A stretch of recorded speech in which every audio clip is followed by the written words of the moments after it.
All right, so I'm going to show you guys some different ways of getting started with this project. So there's so many options. The first choice you need to make is, are you able to use your own silhouette? And if so, what you'd need for that is to have a printer and a camera, which I believe you guys can all use your camera phones to do this. That's what I used. And so in that case, you would follow the video before this that shows you how to edit your photo and print it and come up with a photo that fills the page similarly to this blank silhouette. So if you're someone who wants to stick with the blank silhouette, maybe you don't have access to a printer or having your own silhouette is not as important to you, you can also work with that. The other choice you need to make is, are you going to do mostly drawing or mostly collage? You know, it's up to you. So if you were choosing to do mostly drawing or all drawing, I would recommend to trace the silhouette onto the thicker paper in the XL pad. So in your blue Canson XL mixed media pad, you should tear out the paper and trace using the window. And if you're doing drawing, you can also trace the blank silhouette that I gave you. That way you don't have that dark black line.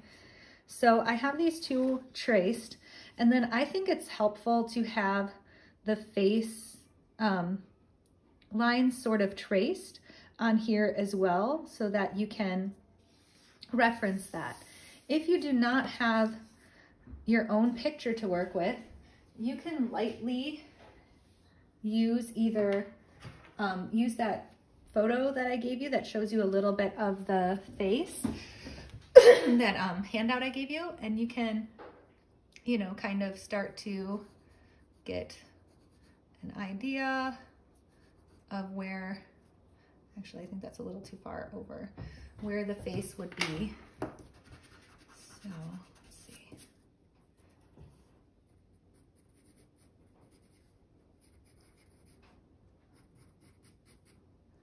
Right? You know, like, how is this mouth going?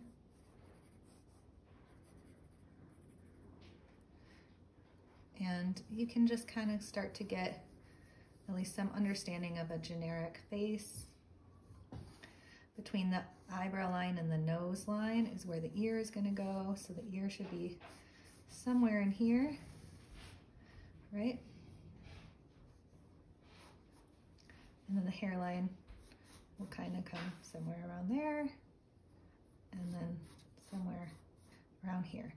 So having this, you know, kind of understanding of the face will help you when you're drawing. Of course, you are going to be drawing, you know, different elements. You're not drawing a realistic face, so don't get too attached to these little lines, because we are trying to make this look more like Archimbaldo and Freya Chobins and Wangeshi Mutu.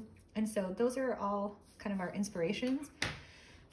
As far as collage, if you're doing collage completely, and so for drawing, then you would start, you know, fitting in your objects, you know, what's going to fit where. Is there going to be, you know, maybe this is a wing of a bird that I'm putting here on the head. So I'd start mapping that in, right? And, you know, maybe making it more detailed, shading it. You know, what is this going to be? The eye. And I would start, you know, drawing whatever that is.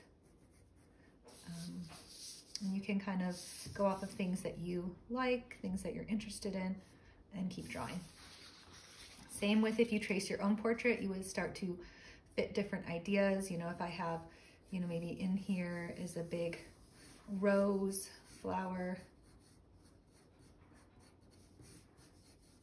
and I would start sketching that out in here. Maybe my whole hair is flowers and I'm, you know, doing all sorts of different petals and designs like that. So that's drawing. As far as collage, it's a little different because you're going to be covering this up, and you may want to then transfer it to the nicer paper. So what I'm saying is you can actually collage directly onto your printout or directly onto this paper and then cut it out and use your glue stick to paste it onto this paper. And then if you want to add a background or just use this nice paper as a mounting. So those are your options. Something to think about, since it will be difficult to collage and then be able to cut this out because we can't really see the line through it. And this one we can see a little bit better. What you might want to do if you are going to collage with your real face portrait is trace it with a Sharpie. So if I trace this with a Sharpie, then what's going to happen is that's going to bleed through, at least somewhat. It should bleed through more than this. I think it's just this Sharpie is so thin, but it does bleed through somewhat. Let's try the other Sharpie. I believe I gave you guys a thick and a thin. Yeah, the thick one works better. So if you don't mind the dark line forming, you can trace with a thicker Sharpie. And this is, again, only if you're collaging. And this will just help you so that you can go ahead and overlap with some of your images and then cut them out later. So I'll show you what I mean by that. If I wanted to take a photo here, like I could literally paste it like that and then turn this over and still see my line to cut it out in the end. And I wouldn't have to worry so much about fitting in all these little grooves. Same thing with this one. That black line doesn't seem to have seeped through so much, so you can do the same thing. Oh, you might want to make sure if you're working on a table to protect your table. I'm now realizing that I am getting Sharpie on my table. So that's not good. So same thing, you can trace with the Sharpie if you're collaging, and then you can see through to cut out. So again, if you wanted to, like I was thinking this rock would be like a pretty good nose. So I might paste that down, but then it's kind of blocking my eye. So in the end, when I cut it out, I will be able to get that contour back. So for collage, it does make it easier if you do trace the outline with Sharpie. So something to think about if you are using the blank silhouette, it doesn't really have any silhouette for hair. So think about what your particular hairstyle is, and you can find elements and change the contour of that hair. So, you know, I have pretty bushy hair, so I would probably put this little shrub on there. I might use that for my eye and trim it down. So as I'm working, I'm just laying stuff out. I found this in this like rag bat, this image box that I have. So I don't know what you guys do with your excess magazines, but I save a lot of them for collage. And I found this in there, and I think I'm gonna use it. It's really kind of creepy. It's a giant eye, and it's on a thicker paper. I don't know how it got like this, but boom. So I'm gonna play with that. I don't even know if I will use it as an eye, but I'm just gonna start laying things out. And thinking about these different contours of the face, I'm wondering if like the shadows of these rocks kind of looks like a mouth. And you can see how quickly I'm working. I really didn't plan any of this out. I'm just showing you because I think sometimes students overthink this part of the process. And you can really just go with your gut on this. Okay, so I'm gonna overlap that, and when I cut it, the lips will come out. But you see there's empty space. So I'm not gluing anything down because I may want to have some images behind the empty space. You can also think about color.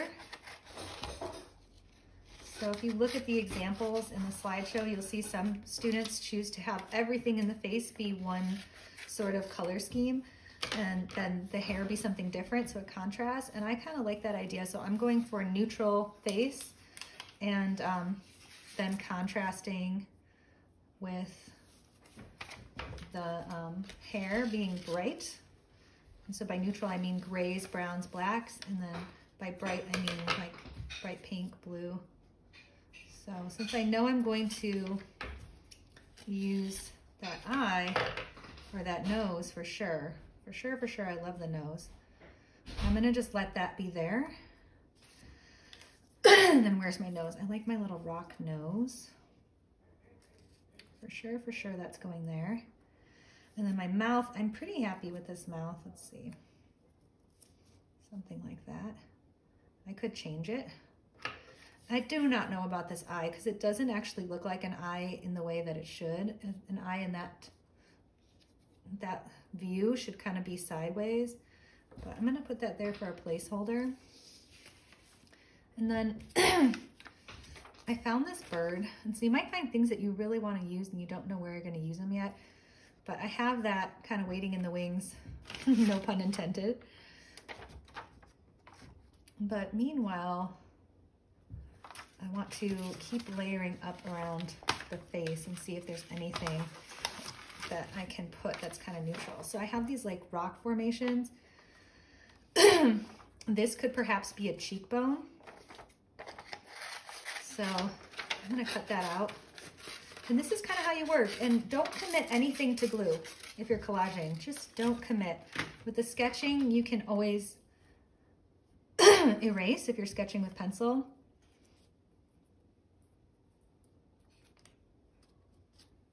That could be my cheek. Yeah, that looks pretty good. And then I do have to do the ear. Kind of got lost in the hair. But I still have this rock formation I could even use for part of like the forehead. But hopefully this gives you an idea of how to get started so you don't feel like at a loss. But this is literally how I would approach this, is just kind of layering, playing. And then I do want the hair to go over the forehead, so I'm gonna make sure I have that. So I'm starting to build up the face. I still have my creepy eye. Maybe it should go this way. Ooh, that creates a different mood. So this should be really fun for you guys, kind of like a little dance where you're just moving between the different elements. You can always draw an element on a piece of paper and then use it later. That is totally optional. If you want to draw like a little object, you can put that in there. And that is basically how I would go about doing this. So once I got pretty confident that I liked everything, I would, you know, gently remove things and start working in layers.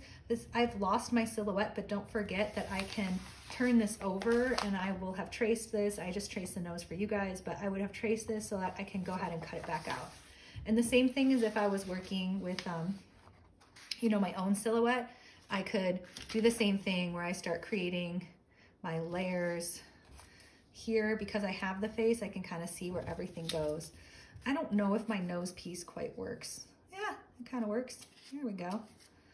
Yeah, I can still use it for this one. Pretty cool. So I could do the same thing. And I would recommend, you know, collaging right onto the printout because it's easier to paste down thin paper than it is thick. This is actually looking pretty good. I did like it upside down. I felt like it looked a little more interesting. I don't know if I'm going to keep that eye because, like I said, it isn't very realistic to the idea of the shape of the face. And you can abandon that or you can try to keep it more realistic. But yeah, let's see what the mouth looks like on this one. Oh, that looks kind of weird. So yeah, so I'm having fun with this. With the drawing, of course, you're going to have to draw all your aspects in. You can use the colored pencils. You can use the marker. You can stick with just pencil. You do not have to have color in this. I'm really leaving it up to you to be creative because I just want to get to know you and your styles a little bit more. Here are some student examples from the past, and you can see how the student layered like a lot of nature stuff because the student was really into the outdoors and was like really passionate about animals. This student also used a lot of animals and things like that. So I know they might be hard to see because we actually laminated them, but yeah, some examples. So I hope that helps you guys get started today, and I will see you in class.